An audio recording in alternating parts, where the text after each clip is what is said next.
Bonjour à tous, aujourd'hui une nouvelle vidéo pour expliquer un concept et un indicateur fondamental en bourse, le Price Earning Ratio, connu sous le nom PER.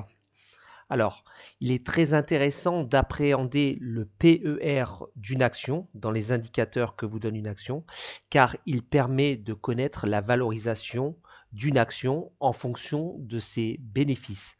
Ainsi, en fait, qu'est-ce que c'est tout simplement que ce Price Earning Ratio, PER?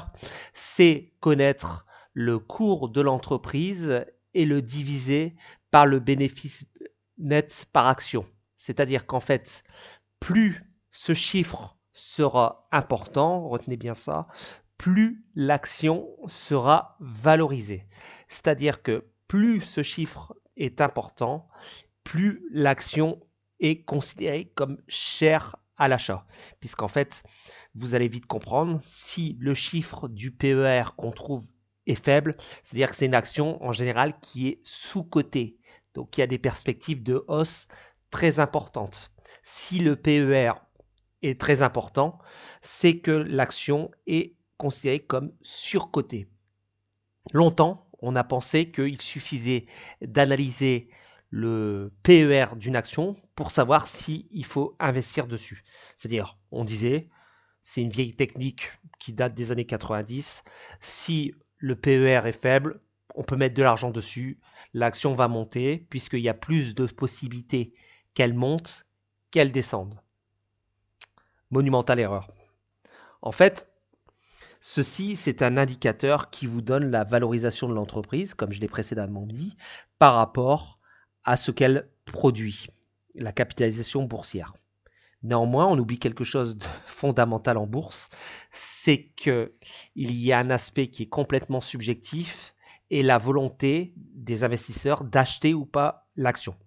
Je m'explique. Par exemple, si on prend l'action Amazon, son PER est extrêmement élevé. Mais quand je dis extrêmement, on est, si je dis pas de bêtises, à pratiquement plus de 100, je pense. Alors que la moyenne des sociétés du CAC 40, on doit être dans les 20-25.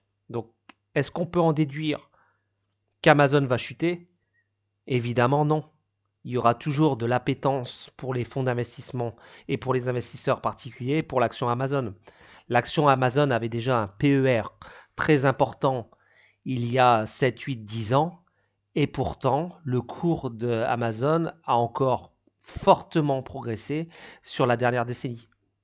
Donc en fait, cet indicateur est un indicateur qu'il faut avoir en tête, mais qui ne permet pas d'appréhender la future hausse ou baisse d'une action. Sinon, ce serait trop facile. Il suffirait d'acheter uniquement des actions qui sont considérées comme décotées, puisqu'en fait, elles sont sous-valorisées par rapport à leur perspective de hausse, et d'attendre et penser qu'elles vont monter facilement. C'est évidemment faux. Et en fait, il y a un lien souvent entre le PER, là je vais rentrer dans quelque chose de plus technique, et la hausse du dividende d'une action. Il y a beaucoup de particuliers qui achètent des actions qui ont un faible PER et qui offrent en plus un généreux dividende. Donc ils se disent, bingo, j'ai à la fois une action décotée et une qui va monter, donc je pense qu'elle va monter dans le futur, et avec un dividende très important. Je pourrais donner un exemple. On va prendre l'action Total. PER relativement faible, dividende important, on doit être entre 6 ou 7%, donc tous les ans vous touchez 6 ou 7% de dividende, et vous vous attendez à ce que l'action Total monte fortement. Est-ce que ça s'est produit sur les dernières années? Réponse, non. Pourquoi? Parce qu'en bourse, il faut toujours avoir à l'esprit que ce n'est pas la valeur de l'action qui détermine sa future hausse, retenez bien ça, mais c'est l'appétence des investisseurs, fonds particuliers, etc., milliardaires si vous voulez, qui veulent cette action. Et il y a cet aspect subjectif qui est complètement déconnecté de la véritable valorisation de l'action. Donc, des fois, c'est même pas grave d'acheter des actions qui sont surcotées. puisque ces actions surcomptées risquent de continuer de monter. Elles ont monté jusqu'aujourd'hui. Tesla, par exemple. Tesla, elle a un PER extraordinairement haut. Pardon. Tesla n'arrête pas de monter depuis des années. Tesla est plus valorisée à elle seule que l'ensemble des constructeurs automobiles. Vous pouvez tous les prendre les uns après les autres. Tesla a une capitalisation boursière supérieure.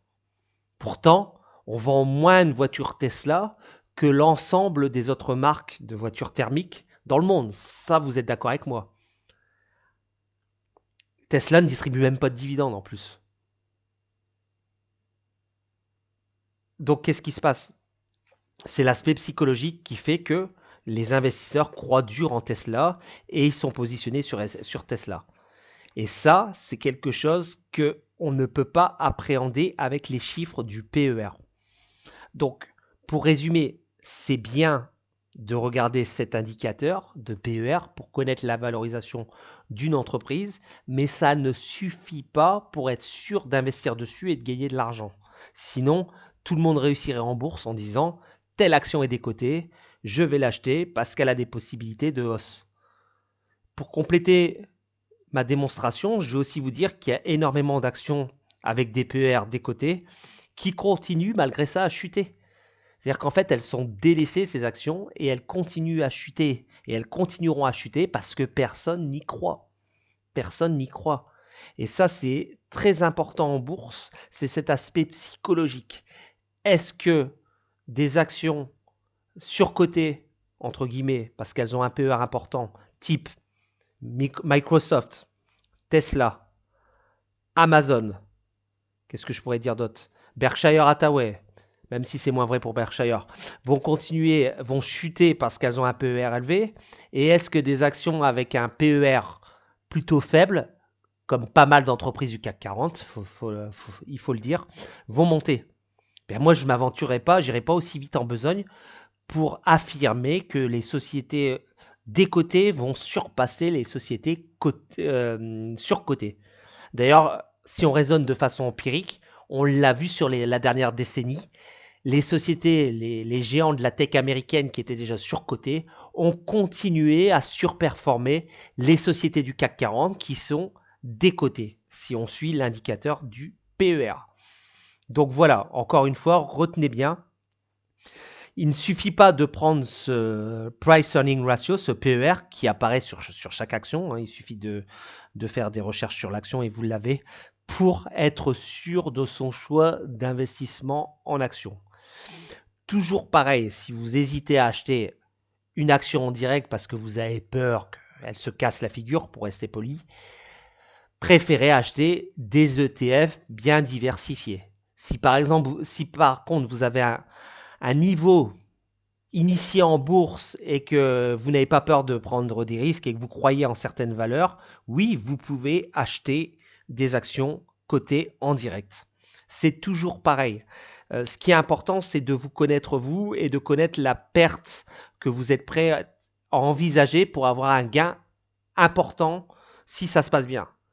C'est pour ça qu'en fait, en bourse, je le rappelle, il n'y a pas de stratégie adaptable à tout le monde. C'est du sur-mesure. C'est en fonction de votre vécu, de votre patrimoine, de votre appétence au risque, etc. Donc, tous ceux qui vous vendent, je fais une petite aparté, des solutions clés en main qui s'adaptent à tout le monde, quel que soit votre milieu, quel que soit votre âge, quel que soit votre patrimoine, fuyez-les. Fuyez-les.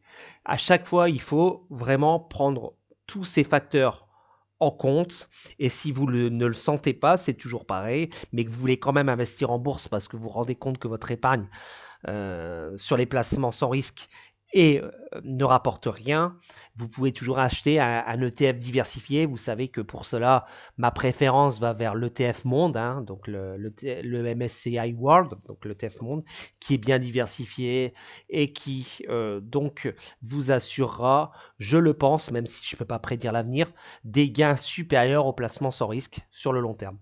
Voilà, c'est tout pour cette vidéo. Vous comprenez maintenant le mécanisme du PER et vous voyez donc les limites de cette analyse par rapport au PER pour connaître la future montée ou baisse d'une action. C'est tout pour aujourd'hui. Au revoir.